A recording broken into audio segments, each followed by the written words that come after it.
Assalamu alaikum friends, myself Mohammad Arslan Asif and welcome to my YouTube channel BioFact। आज का जो हमारा topic है वो है एनाटॉमी ऑफ डाइजेस्टिव सिस्टम। इसमें हम क्या स्टडी करेंगे, जो डाइजेस्टिव सिस्टम है वो क्या है, वो वर्क कैसे कर रहा है और उसमें कौन कौन से ऑर्गन्स जो हैं वो इन्वॉल्व हैं। सबसे पहला क्वेश्चन है कि what is digestive system.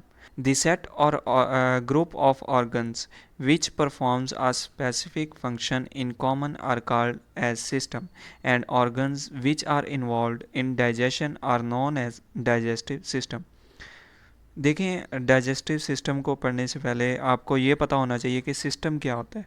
System means कि कोई ऐसा नेटवर्क, चाहे वो ऑर्गन्स का है चाहे फिर इंडिविजुअल ह्यूमन का है, ठीक है, एक स्पेसिफिक फंक्शन जो परफॉर्म कर रहे हो वो एक सिस्टम बन जाता है। मीन्स के हैं तो बहुत सारी चीज़ें, लेकिन वो एक ही चीज़ को जो है ना उस पे वर्क कर रही हैं। अब जैसे हमारा आज का टॉपिक है डाइजेस्टिव सिस्टम, तो इसमें जितने भी ऑर्गन्स इन्वॉल्व हैं वो क्या कर रहे हैं, वो डाइजेशन करवा रहे हैं। अब नेक्स्ट है कि कौन कौन से ऑर्गन इन्वॉल्व हैं। इनकी जो क्लासिफिकेशन की गई है वो टू ग्रुप्स में की गई है। Number one gastro intestinal tract, और दूसरी जो है वो है accessory organs. The digestive system in human being is composed of a long muscular tube called gastro intestinal tract और एलिमेंट्री कैनाल। अब जो हमारा long muscular tube like structure है वो उसको हम क्या कहते हैं, गैस्ट्रो इंटेस्टाइनल ट्रैक और या फिर एलिमेंट्री कैनाल। अब इसमें जो कुछ ऑर्गन्स हैं वो भी कंट्रीब्यूट करते हैं, कंबाइनली उन्हें जो है एसेसरी ऑर्गन्स कहा जाता है। The GIT runs through the ventral body cavity, it extends from the mouth to the anus. अब जो हमारा डाइजेस्टिव सिस्टम है स्टार्ट कहाँ से हो रहा है, हमारी ओरल कैविटी से, ठीक है, हमारे माउथ से, और एंड कहाँ पे हो रहा है, एनस पे। अब गैस्ट्रो इंटेस्टाइनल ट्रैक, उसमें कौन से बॉडी पार्ट्स इन्वॉल्व हैं, कौन से ऑर्गन इन्वॉल्व हैं, ठीक है। फर्स्ट पे आता है ओरल कैविटी। देखिए, ओरल कैविटी समझने से पहले आपको पता होना चाहिए कि कैविटी किसको कहते हैं। हमारी बॉडी में जो स्पेसिंग एरिया है, जो स्पेस हमारे होती है बॉडी में, चाहे वो चेस्ट में है, चाहे एब्डोमेन में है, चाहे वो हमारे माउथ में है, चाहे नोज़ में है, तो उनको उस हिसाब का नेम दिया गया। अब जैसे चेस्ट में हमारे जो स्पेस है उसको हम क्या कहेंगे, चेस्ट कैविटी। जो हमारे एब्डोमेन में है उसे हम क्या कहेंगे, एब्डोमिनल कैविटी। जो हमारे माउथ में है उसे कहेंगे ओरल कैविटी। जो हमारे नोज़ में है उसे हम कहेंगे नेज़ल कैविटी। तो फर्स्ट पार्ट जो है वो क्या है, ओरल कैविटी। सेकंड, उसके बाद फ़ौरन आ जाता है फेरेंक्स। फिर फेरेंक्स के बाद स्टार्ट हो जाता है एसोफेगस। एसोफेगस जो एंड होता है वो किस पे होता है, स्टमक पे। आगे से स्टमक स्टार्ट हो जाता है, फिर स्टमक के बाद स्मॉल इंटेस्टाइन स्टार्ट हो जाती है, और स्मॉल इंटेस्टाइन कनेक्ट किसके साथ है, फिर लार्ज इंटेस्टाइन के साथ, और लार्ज इंटेस्टाइन एंड में फिर कहाँ पे एंड होता है, रेक्टम पे। जो एसेसरी ऑर्गन्स हैं वो कौन कौन से हैं जो डाइजेस्टिव सिस्टम में कंट्रीब्यूट करते हैं, वो हमारे आ जाते हैं लीवर, गाल ब्लैडर और पैंक्रियास। अब गैस्ट्रोइंटेस्टाइनल ट्रैक को देखते हैं। उसमें फर्स्ट हमारे पास क्या था, ओरल कैविटी।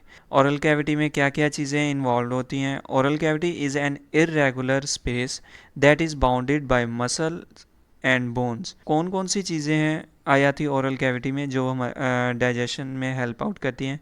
नंबर वन पे है लिप्स, नंबर टू पे है चिक्स, नंबर थ्री पे है gums, number four tongue, number five palate, number six salivary gland. देखिए, ग्लैंड्स कंबाइनली आपको नेम लेने की ज़रूरत नहीं है, ठीक है, आप उनको जस्ट कह दें स्लाइवरी ग्लैंड। हाँ, अगर आपसे पूछा जाए कि स्लाइवरी ग्लैंड कौन कौन से, फिर आप उनका नेम दे सकते हैं। स्लाइवरी ग्लैंड में कौन कौन से ग्लैंड आ जाते हैं, चार ग्लैंड्स आते हैं। अगर आपसे पूछा भी जाए स्लाइवरी ग्लैंड कौन कौन से, तो उनके name: parotid gland, submandibular gland, sublingual gland, small buccal gland. अब नंबर टू पे ओरल कैविटी के फ़ौरन बाद क्या आता है, हमारे फेरेंक्स। अब फेरेंक्स क्या है, it is 5 to 6 inches in length. अब इसकी 5 to 6 इंच लेंथ है। Cavity continues with the cavity of the nose, mouth and larynx. Nose की जो कैविटी है वहाँ से स्टार्ट होता है फेरेंक्स टिल लेरिंग्स तक। The pharynx is divided into three parts. Number 1 पे आ जाता है नेजोफेरेंक्स, नंबर 2 पे आ जाता है ओरोफेरेंक्स, नंबर 3 पे आ जाता है लैरेंजियल फेरेंक्स। अब आगे इसको डायग्राम में देखते हैं। डायग्राम में इजी हो जाएगा आपको जानने के लिए कि देखें नेजल कैविटी की बैक साइड पे जो है वो हमारा क्या है, और नेजोफेरेंक्स। अब ओरल कैविटी की बैक साइड पे जो है वो हमारा कहलाएगा ओरोफेरेंक्स। अब लैरेंक्स के जो बैक साइड पे है वो हमारा लैरेंजियल फेरेंक्स भी उसे कहते हैं और हाइपोफेरेंक्स भी कहते हैं। अब फेरेंक्स के बाद जो नेक्स्ट आता है वो है हमारा एसोफेगस। फेरेंक्स के फ़ौरन बाद एसोफेगस स्टार्ट हो जाता है। अब एसोफेगस वो हमारे डाइजेस्टिव सिस्टम की तरफ चले जाता है, ठीक है। फेरेंक्स जो है वो मस्कुलर ट्यूब जो है उसको टू जो है ना ट्यूब फर्दर ट्यूब्स में डिवाइड करता है। नंबर 1 हमारे पास आ जाता है ट्रैकिया, नंबर 2 आ जाता है एसोफेगस। अब एसोफेगस हम डाइजेस्टिव सिस्टम क्योंकि पढ़ रहे हैं तो एसोफेगस को स्टडी करेंगे, ट्रैकिया को नहीं। अब एसोफेगस क्या है? It is about 25 centimetre long and 2 centimetre in diameter, यानी कि वो लंबी जो है वो 25 सेंटीमीटर है। अब ये आपने याद रखना है एमसीक्यूज़ के लिहाज से। फेरेंक्स जो था वो इंचज़ में था, 5 to 6 इंच। अब एसोफेगस जो है वो सेंटीमीटर्स में है, 25 सेंटीमीटर लॉन्ग है एंड 2 सेंटीमीटर इन डायमीटर, यानी कि उसकी चौड़ाई जो है वो 2 सेंटीमीटर है। It lies in median plate in thorax in front of the vertebral column behind the trachea and heart। अब इसकी लोकेशन को बताया गया है कि लोकेटेड कहाँ है, हमारे थोरेसिक कैविटी जो है वहाँ पे लोकेटेड होती है और वर्टिब्रल कॉलम के फ्रंट पे, यानी कि ट्रैकिया एंड हार्ट के पीछे और वर्टिब्रल कॉलम के फ्रंट पे। It starts from pharynx and ends in stomach. अब जो एसोफेगस है ये जो स्टार्ट होता है फेरेंक्स के फ़ौरन बाद एसोफेगस स्टार्ट हो जाता है और स्टमक के स्टार्ट होने से फ़ौरन पहले एसोफेगस एंड हो जाता है। अब एसोफेगस जो है वो उसके स्टार्ट पे भी एक स्फेंटर होता है और जो स्टमक के स्टार्ट पे भी एक स्फेंटर होता है जो कि वन वे डायरेक्शन प्रोवाइड करता है। मीन्स के फूड आ गया अपर स्फेंटर से नीचे आ गया तो उससे ऊपर नहीं जा सकता फिर, ठीक है। और अगर वो स्टमक वाला स्फेंटर जो है लोअर एसोफेगल स्फेंटर जो है उधर से जो हमारा फूड है वो गुज़र गया है, स्टमक में चला गया है, तो स्टमक से दोबारा एसोफेगस में नहीं आ सकता। हमारे पास आता है stomach. Stomach is like a muscular bag that connects above to the lower end of esophagus and below the duodenum। अब जो स्टमक है वो दो चीज़ों को कनेक्ट कर रहा है। किस किस को? एक तो लोअर एसोफेगस उसका जो एंड है, ठीक है, एसोफेगस का, उसको, और जो डियोडिनम है उसको। अब इसके डियोडिनम और एसोफेगस के दरमियान में एक मस्कुलर लाइक बैग है जहाँ पे हमारा वो फूड है वो कलेक्ट होता है, वहाँ पे उसकी डाइजेशन होती है। डाइजेशन होने के बाद वहाँ पे जो हमारे प्रोटीन, कार्बोहाइड्रेट और लिपिड है उसकी ब्रेक डाउन होती है। It is a J shaped organ, it is 10 inches in length. अब इसका भी वही आ गया, ठीक है, 10 इंचज़ है, not centimetre, 10 inches in length and J shaped organ है। Stomach is divided into following part which are shown in diagram. अब इसकी डायग्राम की तरफ आ जाते हैं कि स्टमक के जो पार्ट हैं वो कौन कौन से हैं। इसोफेगस के फ़ौरन बाद जो उसका स्टमक का पार्ट आता है वो उसे क्या कहते हैं, कार्डिया। उसके बाद उसका एक अपर पोर्शन होता है जिसे हम फंडस कहते हैं। नेक्स्ट उसके बाद आ जाता है बॉडी, वहाँ पे इसके साथ बाइल जूस जो है वो कंबाइन होके उसको डाइजेस्ट करता है हमारे फूड को, ठीक है। और ये स्टमक जो है मूव कर कॉन्ट्रैक्ट होता है, रिलैक्स होता है, कॉन्ट्रैक्ट होता है, रिलैक्स होता है, ताकि हमारा जो फूड है वो इजीली डाइजेस्ट हो जाए। उसके बाद इसका जो नेक्स्ट पार्ट आता है स्टमक का वो है एंट्रम। एंट्रम के बाद पाइलोरस, पाइलोरस के बाद हमारे जो है वो ड्यूडेनम स्टार्ट हो जाता है, मींस के स्मॉल इंटेस्टाइन का पार्ट।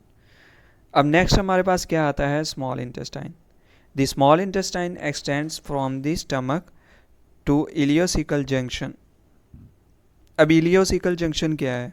इलियोसिकल जंक्शन मींस के स्मॉल इंटेस्टाइन का जो लास्ट पार्ट है वो है इलियम, और जो लार्ज इंटेस्टाइन का स्टार्टिंग पार्ट है वो है सीकम। अब इलियम एंड सीकम कंबाइन जहाँ पे होते हैं उस जंक्शन को क्या कहते हैं? Ileocaecal junction. अब स्टमक से स्टार्ट होती है हमारी स्मॉल इंटेस्टाइन और इलियोसिकल जंक्शन पे एंड हो जाती है। The length of the small intestine is about 6.9 metre. अब ना यहाँ इंचज़ की बात की गई है ना सेंटीमीटर की बात की गई है, यहाँ बात की गई है मीटर्स की। अब 6.9 मीटर जो है इसकी जो लेंथ होती है स्मॉल इंटेस्टाइन की, ठीक है, इन मेल्स में। जो फीमेल्स हैं उनमें इसकी जो लेंथ होती है वो 7.1 मीटर होती है।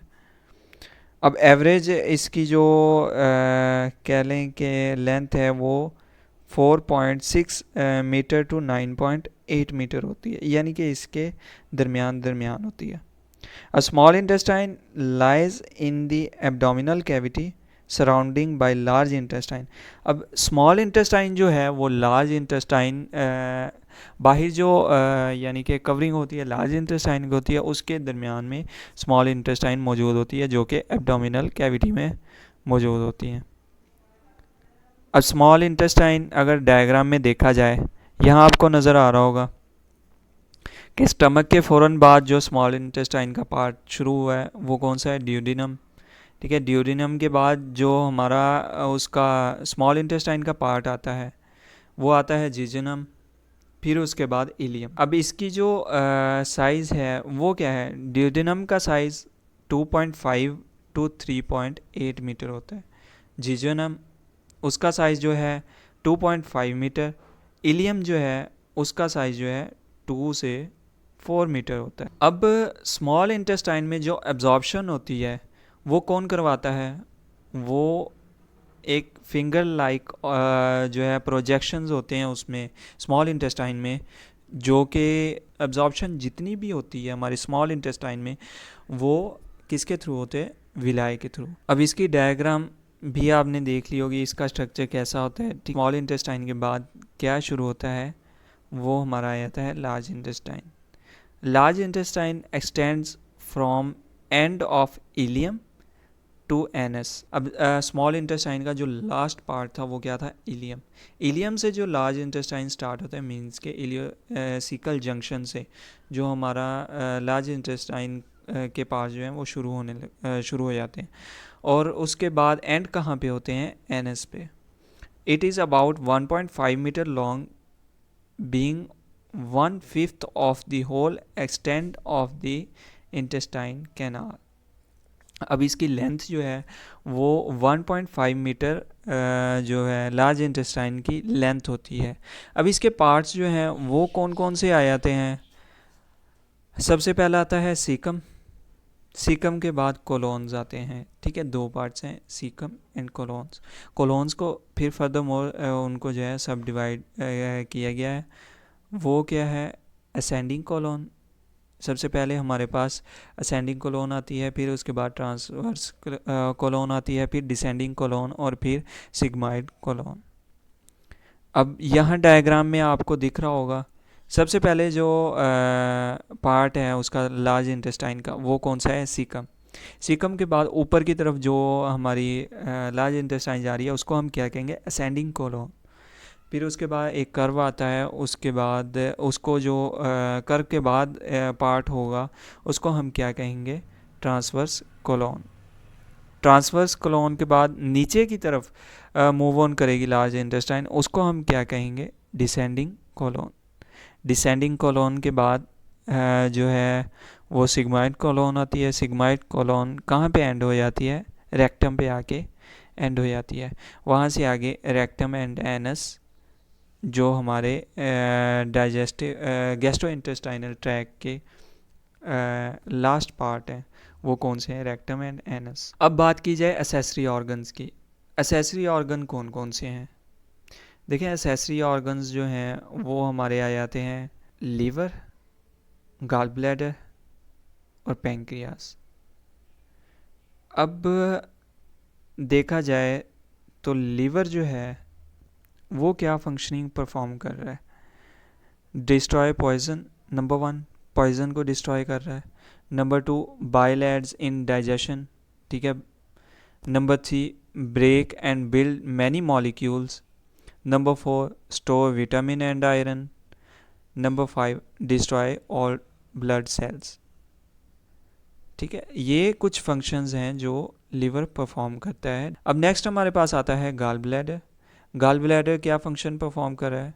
Concentrate bile and store bile. जो लास्ट हमारा ऑर्गन आता है कौन सा है? पैंक्रियास। वो क्या फंक्शन परफॉर्म कर रहा है? वो रेगुलेट कर रहा है हार्मोन्स को। उसके बाद प्रोड्यूस एंजाइम्स, एंजाइम्स प्रोड्यूस कर रहा है किसके लिए? ताकि वो डाइजेशन में हेल्प आउट कर सके। अब कौन से enzyme? Like trypsin, lipase, amylase. अब ट्रिप्सन जो है वो किसको डाइजेस्ट करने में हेल्प आउट करेगा? वो हेल्प आउट करेगा प्रोटीन को डाइजेस्ट करने में। लाइपेज जो है वो किसको डाइजेस्ट करने में हेल्प आउट करेगा? वो फैट को डाइजेस्ट करने में हेल्प आउट करेगा। जो अमाइलेज है वो किसको डाइजेस्ट करने में हेल्प आउट करेगा? वो जो है कार्बोहाइड्रेट्स को डाइजेस्ट करने में हेल्प आउट करेगा। आई होप आप सबको मेरी वीडियो पसंद आई होगी, तो मेरे चैनल को सब्सक्राइब करें, वीडियो को लाइक करें और जो है इसको आगे से ज़्यादा शेयर करें ताकि सब तक इंफॉर्मेटिव वीडियोज़ जो हैं वो पहुंचती रहें। थैंक यू एंड अस्सलाम वालेकुम।